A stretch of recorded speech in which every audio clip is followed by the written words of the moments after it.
Ladies and gentlemen, welcome to the first ever episode of the Into the North podcast. I'm your host, Don the Jewla, and with me is my lifelong friend. He's the man in Manitoba, my dude, Cory Chan. Make some noise. Yo, what's up? What's up? How How's you it doing, going? Cory? How's it going? I'm good. I'm good. Yourself? We're doing all right, man. We're doing all right. The first one, we've been talking about this for a while. Yes, we have. Yes, we have. Long overdue, my friend. Long overdue. Exactly. Over the last 2 years, the late night group chats and video chats amongst a whole bunch of us have, I'm sure everyone says, you know what, we should start a podcast. Well, damn it, we're actually doing it. So let's go. We are. Yes, we are. Here we go. Here we go. So Cory, tell them where you're from. I'm originally from MTL, the 514, but now I reside in Winnipeg, Manitoba. Friendly Manitoba. Been out here for 20 years. Known you my whole life. Yeah. You know, just been kicking it, chilling, and trying to, stay out of the cold. Absolutely. It's actually really nice here today. We had a little baby blizzard like 10 minutes ago, 20 minutes ago, maybe. Yeah. I was outside trying to get some fresh air before we decided to record the podcast, and all of a sudden it started coming down. Nice. Yeah. That's all right. Who are some of your favorite sports teams of all time? So let's get to know Cory Chan a little bit. Sports teams of all time. All right, let's go. Start off with hockey. Obviously, I eat, sleep, and breathe blue, blanc, rouge all day long, bro. All day long. Montreal Canadiens. Montreal Canadiens. I cannot go. Can't go anywhere else with that, man. You know what I mean? I love that team. Been repping them since day one. I can't get enough. I mean, when it comes to are they still your favorite team to watch, or do you get too emotional watching the Canadiens? You know what? Last season, it was a little heartbreaking. You know what I mean? Mm-hmm. But this year, it's been a little more difficult to watch them suffer as bad as they've been doing. Yeah. I mean, it's nice to see some new, fresh faces in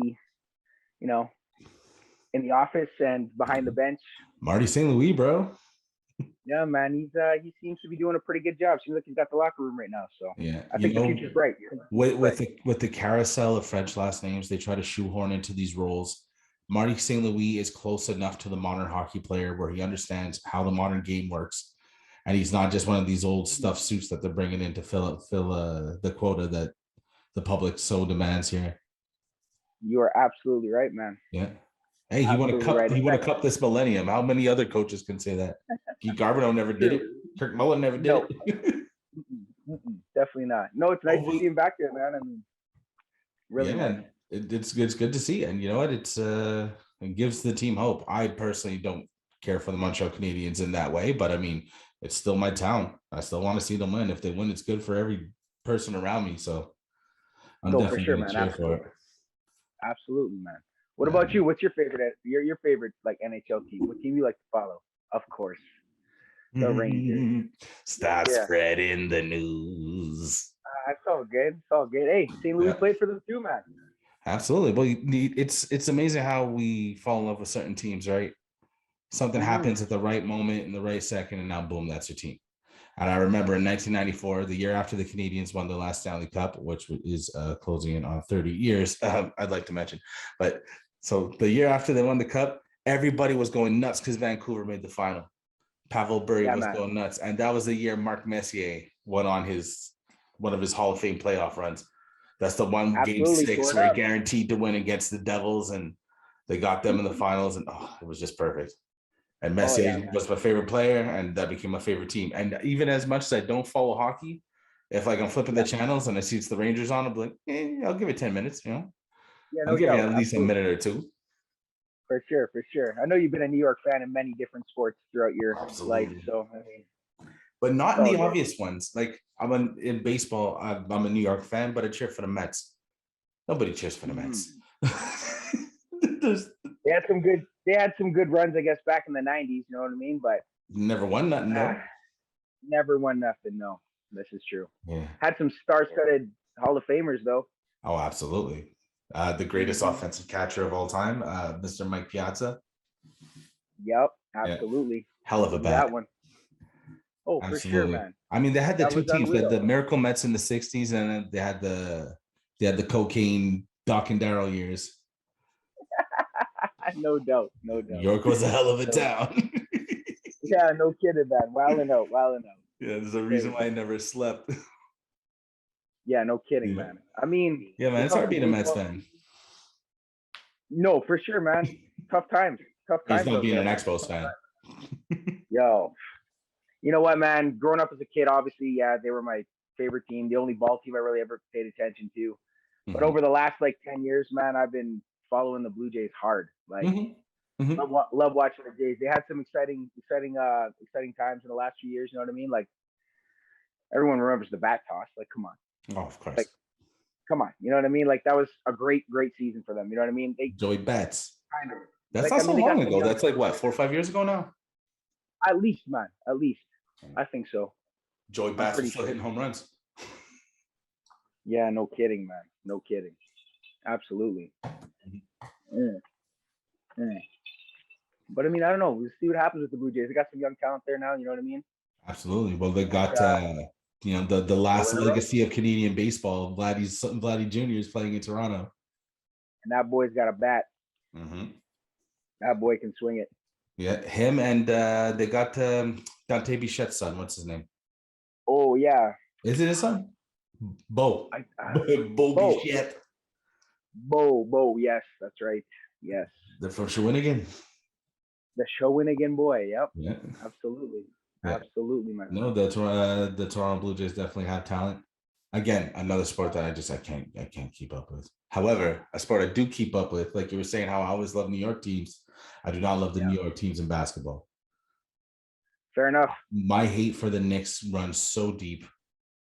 It's it's the Knicks, the Cowboys, and AC Milan are my three most hated teams in the history of sports. Okay, Yeah, okay. the New York Knicks. I'm And you know what? Every yeah, time they get close and then they suck again, it just feeds that little petty monster inside of me that hates the Knicks so much for ruining the early 2000s of basketball for me. Because as a fair Miami enough. Heat fan, those Knicks kicked our ass so many times on so many bounce around buzzer beater jumpers. Allen Houston, the Latrell Oh yeah, Sprewell era, like, ugh, it ruined my day yeah. so many times. No, for sure, man, for sure. Mhm. Hey, I got teams like that who ruined I don't even know your playoff favorite runs. basketball team. We've been friends for 30 years. Well, basketball team. As of growing up as a child, not gonna lie to you, man, I loved the Utah Jazz when it came Mm-hmm. to the John Stocktons and Russell, and I mean their run with like the Bulls that didn't happen, but it was Mm-hmm. close. I enjoyed watching that. Mm-hmm. Nowadays, you know what? I really don't have a favorite ball team, man. Like I follow the Raptors because they're Canadian, but I really don't have a favorite ball team. I like making fun of the Lakers. Yeah, They're always well, fun to yeah, make. everyone They're cheers always against the like, Lakers. you know what I mean? Mm. The Grizzlies a So I little don't know. bit. I like to check in on the Grizzlies, especially now that they got John Morant. You know what, man? Ever since there was no more Sharif Abdul-Rahim, I don't give a shit about the Grizzlies, bro. Sharif Abdul-Rahim and Big Country Bryant. I was the worst signing in NBA history, man. It was the number one pick. Yeah, trash. Yeah, kind of Trash. was. He had like one good season, then they signed him to a stupid contract, and it was just horrible after that. Well, yeah, because they were brand new. So, like, whatever the number one pick they were getting was, they had to make it seem like it was the greatest thing that ever happened to the team. That's one thing I Was it got to nice? give props to hockey for, because the way that they structure the expansion draft is really good. Yep, You I'll know, give you it's that. like, all right, the whole league's able to keep, what is it? They're able to protect 8 or 10. I think so. Yes, Yeah. I think it's 10 players, I believe. Or they have to, it has to be a specific amount of positions, right? Like you could keep one goalie, you could keep 3 D men, and you could keep like 6 Yes, forwards or that's what it something. comes. Yes, it comes down to position. Which Yes. is great because you get to protect obviously the core of your team and the top stars of your team, but it Yep. also, you have to put up some players for the new guys to pick out of, so it's not just like trolling for free agents. Like, look at that Vegas team. That Vegas team made the finals in the first season. Dude, like this is the first year since they've been a team that they haven't made the playoffs, bro. The Vegas Knights. First year, yep. This year, first season they haven't made the playoffs. Why? They're really bad this year. They're not doing so hot. No, they got rid of a star goaltender, which is still beyond me. Why they got rid of Fleury, I don't get it. There's a couple of key players that have been injured, some pieces that have left, but I mean, I don't know. They're still a grinding team though. Do But they have cap trouble or? nah, not really, man. It just seems like they just got rid of some key like locker room guys that the team needed. You you can't, knock out a pillar of the basement, man, and expect to keep playing good hockey. Oh, absolutely. You know what I mean? Like Marc-Andre Fleury's a stud, and why they got rid of him is still mind-boggling to me. Well, I just don't understand. he's been to what, 4 finals? He's won 3 of them. I believe so. Yeah. Something to that effect, I wouldn't be surprised to see that guy move out of Chicago come trade deadline too, man, to a cup contending team. So what, they traded him to Chicago? Yeah, you got traded there. Yep. Oh, and Chicago's just renting him. I guess they're gonna go on a run, or Well, they're trying to, but it ain't looking so good for Chicago this year. Mm-hmm. All right. And who's the best team in hockey right now? Tampa's up there right now. Florida's killing it. Really, Florida? Yeah, seriously, dude. All these they have years, no fan. All these years of them being so bad, and now they're finally winning. Good for them, man.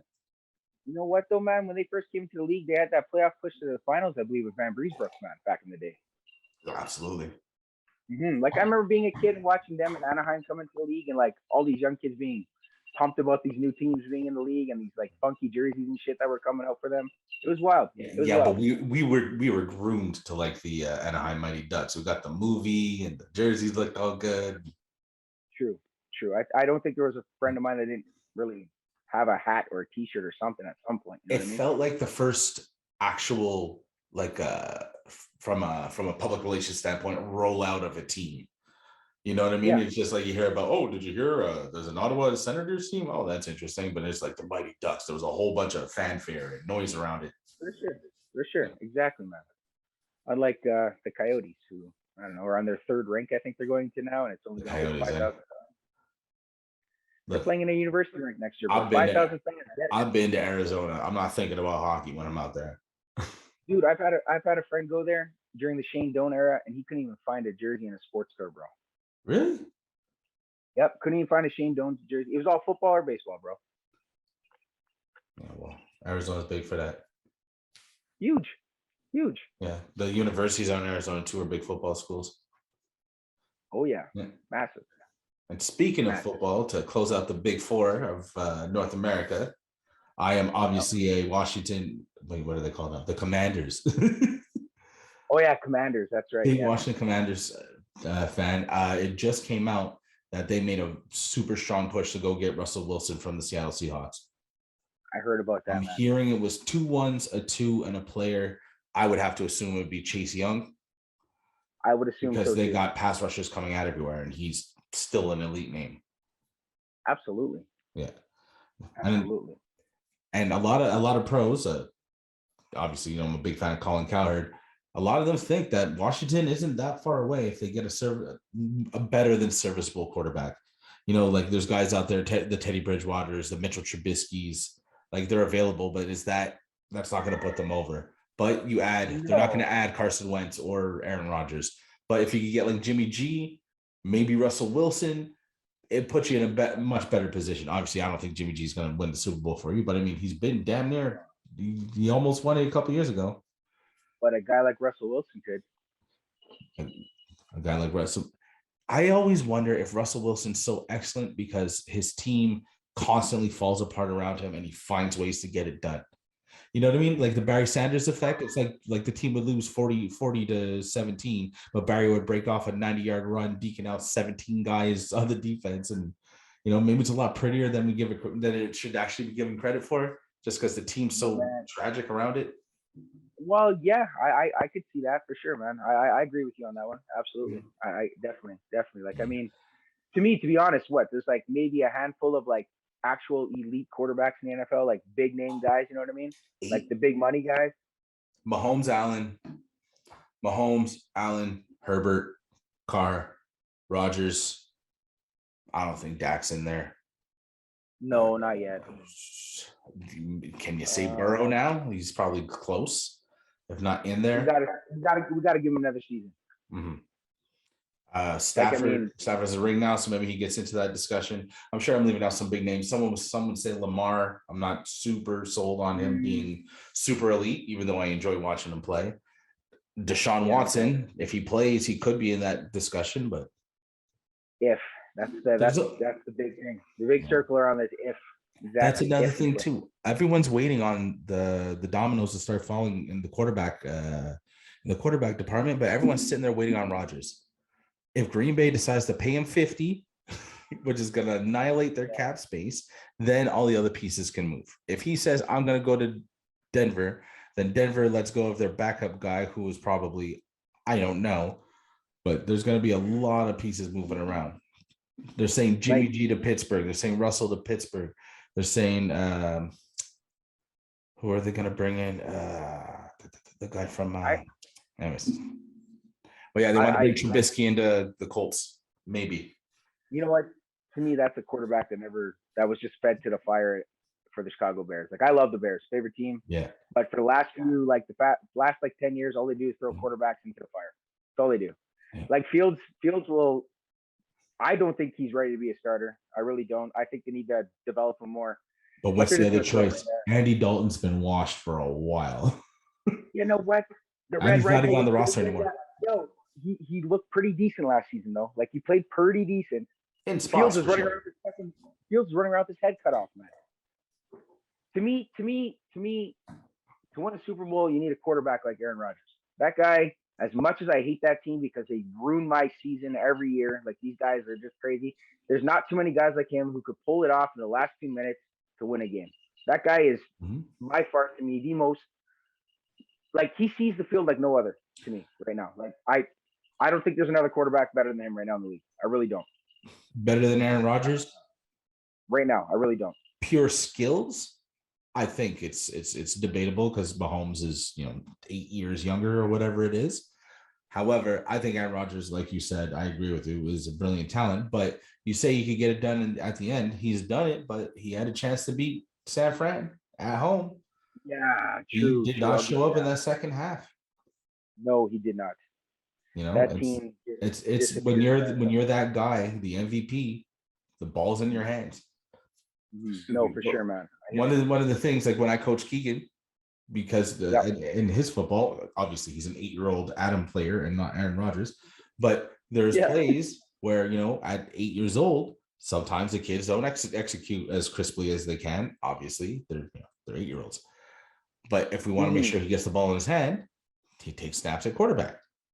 Because you want the kid that you think gives you the chance to make the play, or the guy that gives you the chance to make the play. You want the ball in his hands every single time.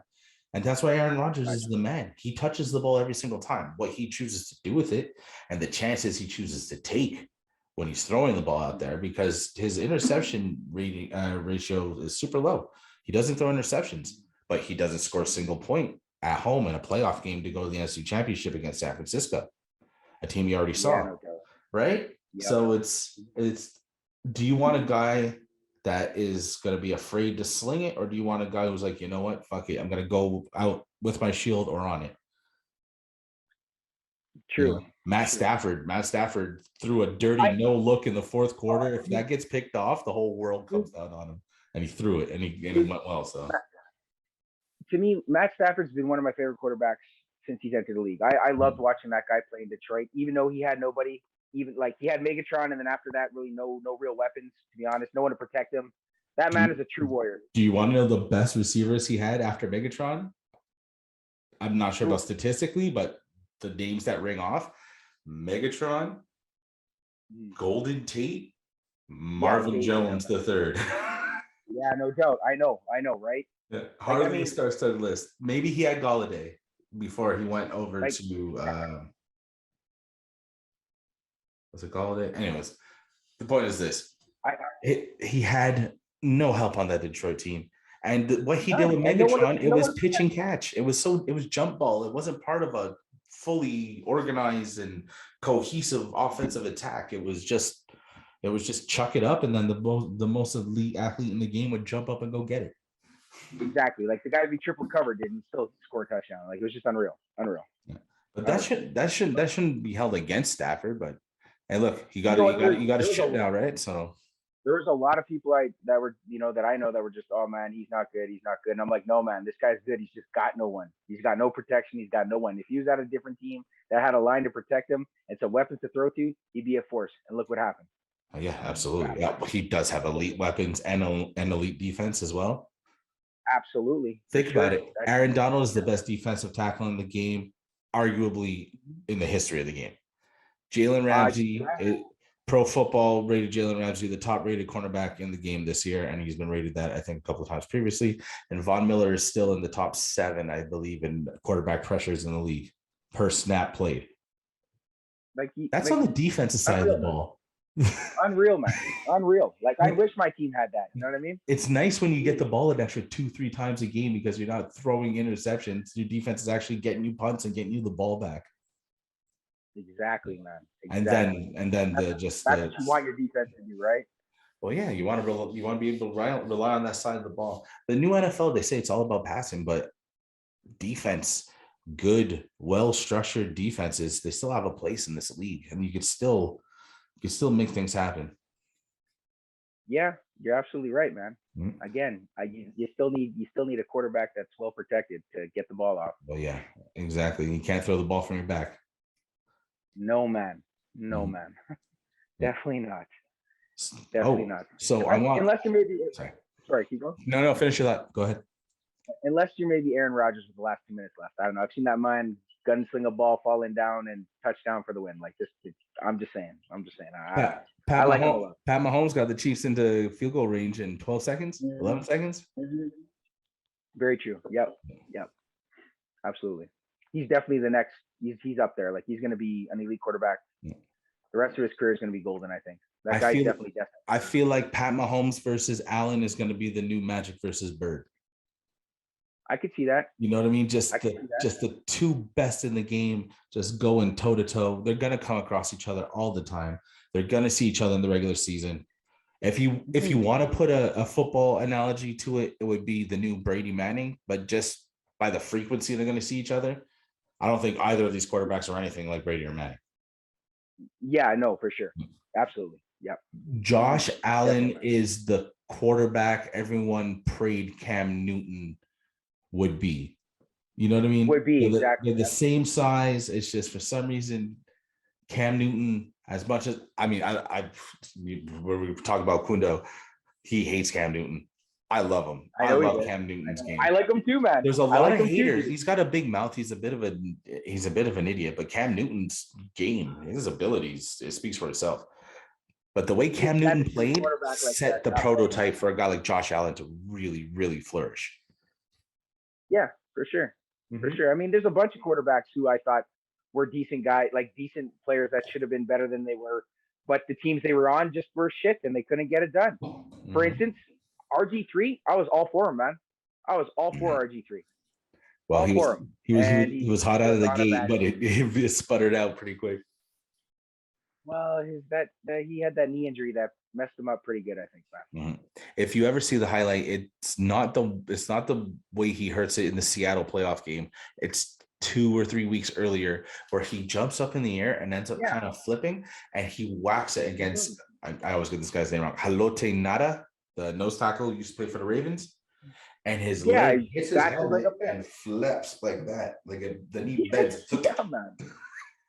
Like, it should have been like that, man. It's just nope, not good. No, things aren't supposed to bend that way. All right. No, definitely not. So transitioning off of that talk, I'm so happy we're doing this, bro. Into the North podcast. We've been discussing this for a long time. This is something I wanted to make sure we talked about on the first one, because exactly, ladies and gentlemen, whoever's watching, please raise a glass. The inaugural, the maiden voyage. Yes, for real. I didn't know there was going to be maidens here. Shit. So over the last little while, quietly, and then less quietly and much more loudly, the Canadian national soccer team, the men, have been going on one of the greatest qualifying runs in CONCACAF history. I can't believe it. Unreal. Now, I'm the, out of all our friends, I'm the resident soccer fan. Hands down. / fanatic. But you started messaging me like, yo, you watching this Canada team? I'm like, yeah. And then you started messaging me more and more. And now I could say that my boy Cory Chan is now a fan of soccer. And you are welcome. And everybody's welcome. It's it's been an exciting time to be a Canadian and watching them play that, man. Like it's always been women, right, for Team Canada when it came to soccer. Exactly. Our women have a rich history. Yeah. Our men, it's always been like, ain't Christine going nowhere, Sinclair. ain't going nowhere. Right? Exactly, bro. I don't know. To be honest, I don't know what it was that makes this team different from any. Well, I mean, don't get me wrong. We have one of the best soccer players Canada's ever seen playing for us right now, You right? could Like, I mean, there's arguments to be made that Fonzie's in the top 10 to 15 guys in the world, maybe. I was gonna say at least top 20 for sure. When he's hot, he's very young, and there's obviously established talents in the world, but Alphonso Davies is definitely in the top 5 young talents in the world, Like, and his trajectory is only going skyward. like the biggest thing to come out of the MLS, man. Coming out of the MLS. Yeah, like absolutely. yes, Absolutely. 1,000,000%. The biggest thing to come out of the MLS. And to be honest, that's what got me starting to watch soccer. Well, I think Soccer League, I MLS, think bro. I think that's what brought a lot of North Americans and Canadians who don't usually watch soccer in that way. Alphonso Davies being exploding on the worldwide stage has been massive. He won the Champions League.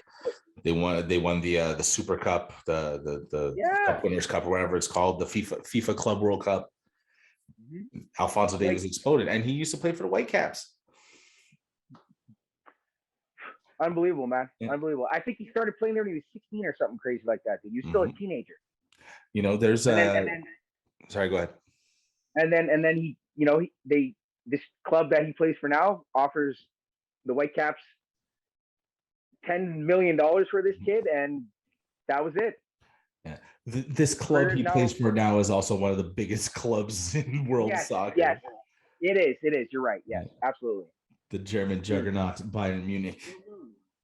I know. But he's also playing. Absolutely. But you know what? You know what's great about that? He's allowed to be himself. He's allowed to play his game, and he's also under some of the greatest players in the world today, and some all-timers. Lewandowski's an all-timer. Manuel Neuer is an all-timer. He's around winners, guys who know how to win, guys who have won Champions League, guys who have won Germany. That's crazy. You know, no knock on the MLS. I love its ascension, and I love the time that the MLS is putting into nurturing itself and getting better.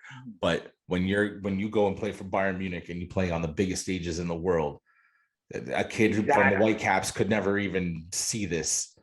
Never, man. Yeah. Like, I'm telling you, man, I just love to see the passion Canada has for this Canadian soccer team right now. To see these stadiums just full, to watch this Canadian soccer team play, man, it's just it touches my heart, man. Like it's beautiful. It's beautiful, man. Like, and every guy who's playing for that team is just loving it. They're having the time of their life right now, man. Like literally having the time of their life right now, man. Well, Jonathan David's having having a career year. Tajon Buchanan was in the top, I think it was in the top 8 or 9 scorers in the league this year.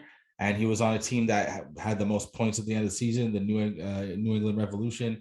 Kyle Larin is the all-time Canadian national team goal scorer. He's playing in Turkey for Besiktas. So it's not like it's just like it's not like they're just Coleman TFC and the Impact. CF Montreal, and just looking for any Canadian guys that could chuck out there. You know, for sure, they're actually bringing in talent, man. The boys are all over Europe, and they're putting in real minutes on real teams. Like I don't know enough about like most of these guys. Like, I mean, but our goaltender's been standout, like just standing on his head, phenomenal, man. Like our goalkeeper's just been on fire, dude. There's two. There's Crépeau. I'm not sure where he plays. I would assume it's domestically, or maybe a team in France. I'm not quite sure. And then Bogdan, the backup, he plays for Red Star Belgrade, which isn't a European powerhouse, but they're not nobodies. Like, they're definitely a name that's been in Champions League, European Championships. And that was the guy who last played for Team Canada. The guy in the jogging pants. Unreal. Yeah. He's not from Hamilton, but he was raised in Hamilton. Was he? He immigrated over to Canada. He immigrated to Hamilton, Ontario. That's fantastic. Yeah, man. Yeah, so, man. That's where I got to start. Yeah. What are some of the standout moments for you since you've been watching? Like, what are some of like the moments where you're like, what, like where you really felt it, like, wow, this Canadian team's something special? Them beating Who was that? What was that ice? Was it Mexico, I believe, right? That time Oh, they beat that Mexico? when they played against when they had Mexico and Edmonton, Yes, the dude. Ice Teca. Dude, that was unreal. And then the last game, even against the States, buddy, was just whoa. You know what I mean? Like America's got a lot of talent on her team, but they just couldn't. They just knocked together. They're not a whole. You know what I mean? They're not playing as one unit. Like Canada, to me, right now, just seems like they can take on anything right now, man. They're just playing such great ball. Like it's nice to see these guys all on the same page. It's like these guys have been playing with each other for like 20 years, man. It's crazy. Their chemistry is Absolutely. just phenomenal, man. Phenomenal, dude. They are the highest ascending team in the FIFA rankings in the last year. They've moved up Crazy, something like right? ungodly places. They are the only team. I think they're one of the only teams in World Cup qualifying that don't have a loss. There's only like a handful. Yeah, Mhm. yeah. And Like they're dominating CONCACAF. I'm gonna say the word, they're dominating CONCACAF right now. When Kyle they're Larin killing it. scored that goal, not only to break the all-time Canadian record, but put them up 1-0 against the States, where the States are supposed to be dripping with so much talent. And Yeah, man. they missed the last World Cup, and the States don't miss the World Cups, and they're freaking out trying to get into this tournament, and they go in there into that was the one in Hamilton, which wasn't nearly Yeah. as close as I thought it would be. And Canada put a pretty solid beat into them. Like like I was worried about that game. I was like, okay, like having conversations with you and like going, okay, like why are they playing this game outside? There's Well, no like, you know what I mean? Like, exactly. you You and I were know what I mean? talking. You and I were talking about this. We were talking about how playing against Mexico in Edmonton at -10 while it's Yeah. snowing has a Mhm. distinct advantage Absolutely. against a team whose climate does not reflect Edmonton in January or No. Right? November, whenever it was. It was cold and it was snowy. However, you go Yeah. against the United States, playing in -15 outside in Hamilton against the States doesn't really give you the advantage that you're hoping you get. No, man. Yeah. Not at all. I was And worried. furthermore, you're only hurting your own team. Luckily it wasn't so cold. But I think No, it for was sure, you man. saying they should have moved it to BC. I thought play indoors would have been ideal, but it didn't really seem to matter. We Yeah. dominated the whole game. How Literally. many seats are at Bomber Stadium? 30. It was 35, and I think they took 400 out and made it something. I think there's 31,000 there. 31,000. I I'm believe. wondering why they don't host any games. They did for women's World Cup, but that's about it. And we have our Valor FC team here in that Canadian league there, right? Well, all the more reason to host a qualifier. Again, Valor FC, we only open up one side of the stadium for it too, so it's Mhm. lesser. It's not a big name soccer, right? So it ain't no MLS, right? But I I'm mean, not it's still entirely sure how well Canadian fans travel within Canada.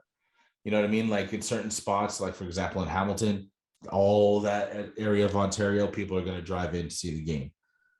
absolutely. But it's like Winnipeg's a little ways from Regina, and it's kind of a long ways from anything really in Ontario. Absolutely. No, What's for the real. what's That's the closest city going west? Regina. Ask. It's Regina.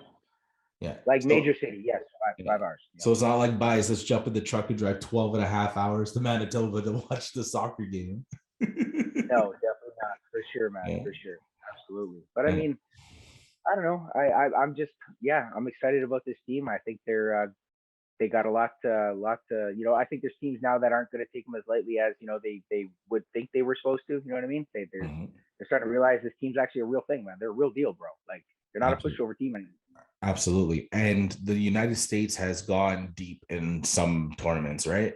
They had Mm-hmm. the Chris Wondolowski, if he would have hit the ball a couple of feet lower, they knock out Belgium and go to was it the semis? Yeah, go to the I semis, believe it went semis to of a semis. World Yeah, Cup. Imagine. like So the that's United States crazy. have been able to do this. And now the United States, we're still considered one of the better teams in the world. We've Mhm. basically dominated them in both matchups. Not so Yeah. much in the States, but the most recent one, absolutely. Mexico had nothing for us. So can Mhm. the best team in CONCACAF compete against the best of Africa and Europe and South America?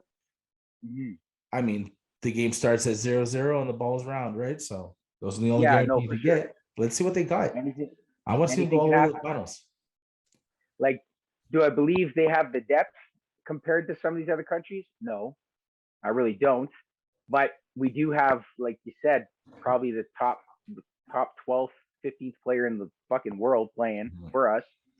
And I mean, even when he wasn't in, though, our team still played well. So I mean, I don't know. Like he's a force to be reckoned with. Canada's the team itself is a force to be reckoned with. I believe, like the MLS coming to Canada and like now with the developments with the younger, like that other Canadian league, developing players more to make Canada have a better soccer program and everything, produce players is helping this out a lot. Like, I mean, last season, the team that plays here, man, we had the best goaltender in the whole country in that league, man. Mm-hmm. And we know his older talent. brother. And we know his older brother. Exactly. Man. What's the kid's name? Jonathan Sirwa. Jonathan Sirwa. Shout out to Jimmy Sirwa.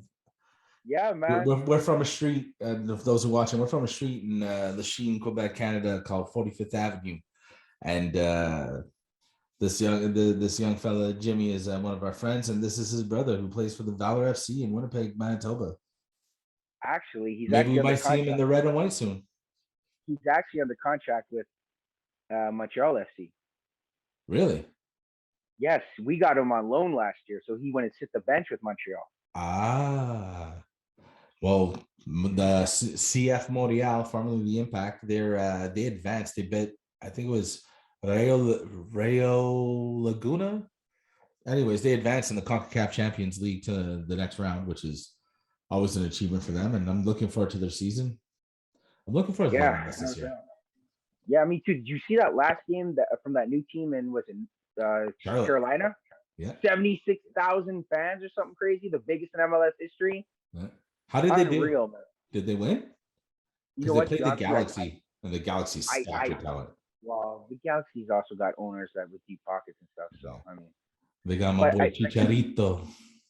They do. Javier Hernandez. There's been a lot of players who've come out of or been near the end of their career who've come to the LA Galaxy and done really well for them too. So the Beckhams and the Zlatans of the world, right?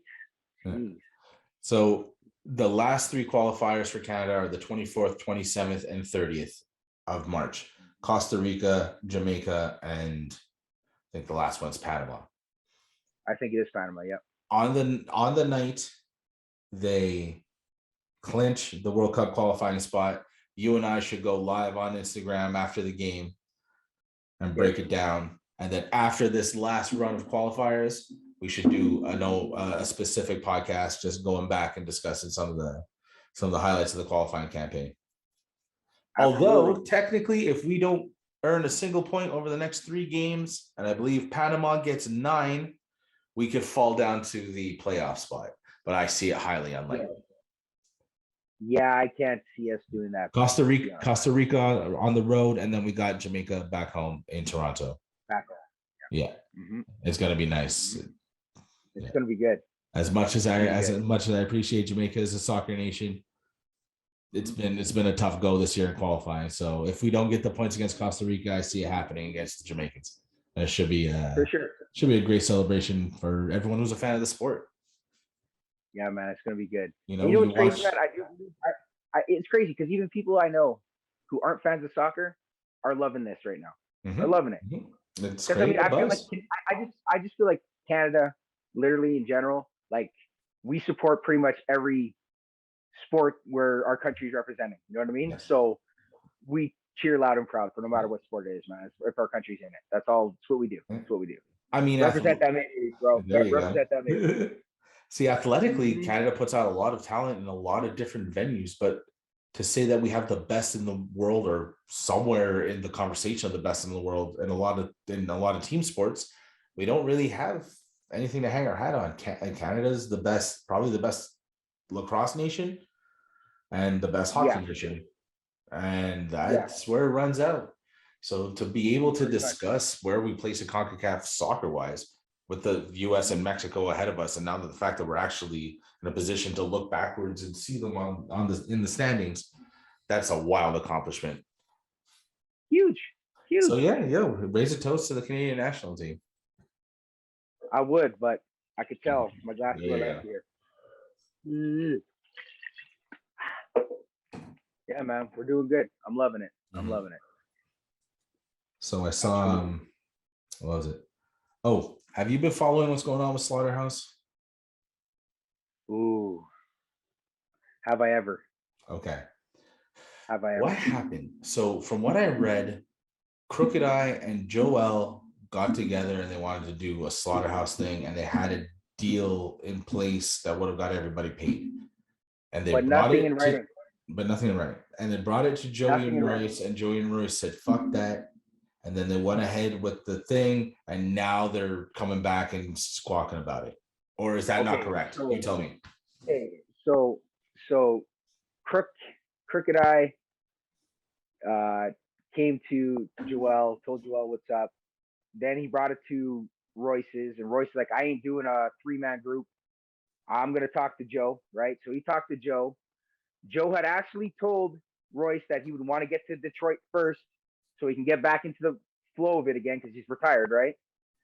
But there was never an actual piece of paper. I don't believe that for a anything. second. I think he's been making music this whole time. It's just none of it's out. It doesn't matter. He's probably got so much in the vault. It does like it. That's true too. He wouldn't even have to be making music. You know what I mean? Joey. But anyway, yeah. So there was never anything written on paper. You know what I mean? So there was never like, and from what I just watched recently, no, they never said no to it. And then next, you know, it Crooked Eye and Joel come out with this now supposed diss record, The Rise and Fall, and they got the pig on its back with it burning in a fire, and they're kind of mad about it, right? Because it's like, well, how are you gonna go and use the name Slaughterhouse on something when it's not the group? But haven't they been trying to get Joey back for like a long time? Or like every time they mention something, he's always stush about it. Because Royce doesn't need any provocation to rap. Royce, want to rap? Yes, and he'll show up and do it. Crooked Eye. But Royce, if you remember, most of the tracks, the first 2 verses are usually, like, I'm talking about going historically with Slaughterhouse. The first 2 verses usually are Crooked Eye and Royce. Likely because their verses were ready before fucking Joel and Joey's all the time. Well, for sure. Like, I mean, do they have every right to be upset? I believe so. I mean, it's gonna get ugly when that album drops. I mean, there's gonna be it's not gonna be nice. I just, I mean, there was talks once that they got off the Shady label that they were going to be talking about releasing that album that they started. And then, Joey wanted to know he was just worried about the business factor of it. Like, hey, how's this going to work? You know what I mean? Like, what's the business thing behind it? And like Crook couldn't come up with an idea for it. No, it's just a whole mess, man. It's bad. It's bad. It's bad. All I know is that it's not Crook's job to come up with the ideas. Crooked Eye writes fucking 100 bars fucking every hour with his eyes closed. I know, but Crooked Eye's at a rap. But I know, but he's got this guy backing him, and supposedly the guy who's backing him has done a bunch of shady deals throughout his whole time of being in the music industry. So Joe Budden knows a thing or two about that because he got fucked over so many times. Yeah, man. Like I don't know, man. To me, Budden's an underrated rapper, always has been. Oh, he's the most underrated rapper in the history of rap. Like but that doesn't mean his head isn't massive. He's got $100 million Spotify deal. Maybe. I'm not saying he thinks he's too good for people, but is there a chance that maybe Joe Budden can get all pissy about something and stomp his feet because he's in a position where he doesn't have to? Joel needs the rap money. Joey don't. Joey could just bitch about it on the podcast and not rap when I think he's the best out of the whole 4. I know that's an unpopular opinion, but I think Joe Budden's the best out of all 4 of them. But he's definitely my second favorite in the group. Really? Oh, I love Royce. I've been a fan of Royce since day 1. I thought you were gonna say Crooked Eye. Yeah, I like Royce. They're all dope. They're 4 quarters of the Slaughter. Like, just shut up and rap. Make great rap music again. To me, top 3 rap groups ever put together, man, of all time. Hip hop groups ever put together of all time. These men are lyrically unbelievable. Unbelievable. They're in the top 3 groups of all time. I believe so. Oh shit! Who's I ahead of believe them? so. I love Slaughterhouse. I love Slaughterhouse too. Uh, I think they're brilliant. dude, man, I just got a soft spot because they were like one of my like intros to hip hop back in the day. I'll always be a big fan of Wu. You know what I mean? Mm-hmm. Like, you know what I mean? Like, I don't know. Them as a whole is just a force, man. You know what I mean? Mm-hmm. Like, Mm-hmm. I don't know. They to me they to me had a big influence on the whole game. So I like Wu, and then I'm gonna go with Slaughterhouse next. You know what I'm saying? So Wu, Uh, Slaughterhouse, and then a third place. yeah. Hmm. Third. This is tough because Uh, I there's a you lot of want to good hear something? ones. You want to hear something? You might. I'm gonna say I love the firm, bro. What? I love the firm, man. I really Yeah, do. sure. Yeah, sure. For waiting for the bus and with our mixtapes, but like they're better than Outcast, they're better than Tribe, they're better than No, but the I'm talking more Fugees, than they're two better members. than I'm talking more than two Lost members here. Boys. I'm talking more than two members here, man. Like actual rapping members. Like the Yeah. Lost Boys, one guy rap. The Alcoholics, one guy rap. Like, come on. You know what I mean? I'm talking more than two members that actually rap. I said Outcast. The Fugees, two members. I'm talking more than two. Okay. More than two members. Like Okay. actual groups of more than two. Okay. Like Outkast is the best to me, probably the best duo out there. Like Naughty. I love Outkast. Oh yeah, Naughty's dope for sure. Again, another guy who's an underrated rapper in that crew. Absolutely. I feel don't like think that man should have got I a don't lot think more I've hype. ever been on a podcast or in a conversation about rap music where I didn't talk about how Tretch is tragically underrated. Oh, dude, that man, his career should have been way bigger than it was. Way bigger. Absolutely. But we can say that about a bunch of MCs in the game. So I mean, a bunch. Yeah. For real. Okay. Yeah, I love Slaughterhouse to death too. I just wish they could get on the same page. And I hate that the fact that when it all went to shit with Shady, it had to be on Shady Records, right? It had to be Eminem involved, and now there's all these bad feelings with it. Like, why can't they just make a million songs together? Eminem walked into the studio with Dre the first time they met. I don't know if you've seen the Defiant ones. I believe it was an HBO about Jimmy Iovine and Dr. Dre. Yeah. There's a bit where Eminem's talking about how he went to the studio. First time he ever really went to the studio with Dr. Dre. He's like, "Oh, let me play you a sample I'm working with." The first sample he played him was "My Name Is," and within seconds he came up with, "Hi, my name is what? My name is who?" And then Dre's like, "Okay, hang on." Started banging out some drums, and they recorded most of the track that day, I believe. And every beat he put on, Eminem just had to spit a rhyme over it. He's like, I had to make sure I had something for Dr. Dre. So the first thing they put together was arguably one of the biggest songs of his career. Within seconds of being in the studio together. And you want to know something, man? I wasn't even a fan of that track. Yeah. Well, looking back now, it's like, okay, it's dope. But yeah, at the time. All it was is it was finally a guy, a white MC, who wasn't Vanilla Ice, who could actually spit fire. Finally. Yeah. You know what I mean? And it got all these white kids involved and loving hip hop. Yeah. Like I mean, Eminem lyrically, probably the best MC out there. I mean, ever. He's incredible. Well, growing up, like you said, you know, it's weird that it's not weird. The bulk of his career was very much attached to the fact that he was a white rapper. And growing up, all the white rappers we really had access to were like, there was Vanilla Ice. And then growing up in Canada, I know the song was big worldwide, but in Canada, we saw Snow quite a bit. The guy sings Informer and Farmer. Hold up. The biggest white rapper out of Canada to date, Classified by far. Today, but not when we were growing up. No, when you were 12. So when Eminem came onto the scene. Snow's not a rapper though. No, he's a reggae artist. Yeah, and I don't know, man. We didn't have any measuring stick when we were 12. It's not like we had access to all this great music. We had heard about the Beastie Boys. True. You know? So when Eminem came out, as corny as my name is was, there you go.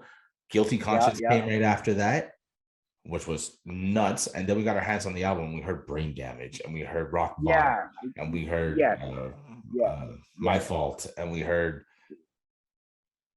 Still Don't Give a Fuck, and like the whole album was just stacked with bars and bars and bars and bars. Yeah. Mm-hmm. For sure.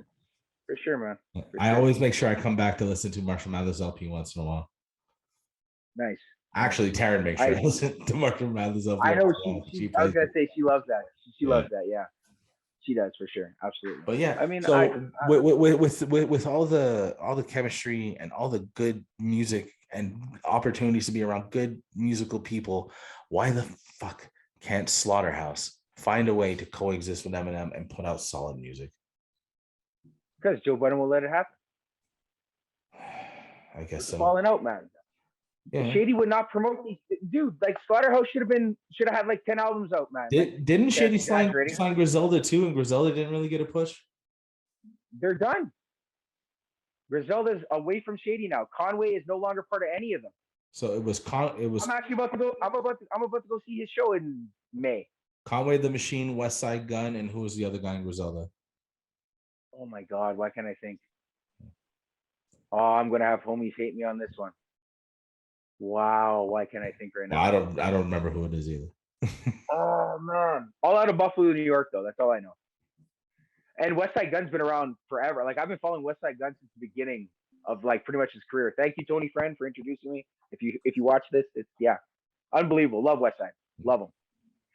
All right. Love them. Well, we're getting to about that time, Corey. So I'm going to do a quick this or that speed round with you. All right. All right, cool. You ready? Yeah. All right. Tyson or Ali? Tyson. Meth or Red? Meth. Gretzky or Lemieux? Lemieux. Shaq or Kobe? Shaq.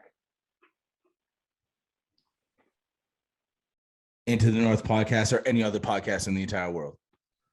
Into the North. All right. So we're going to call it quits.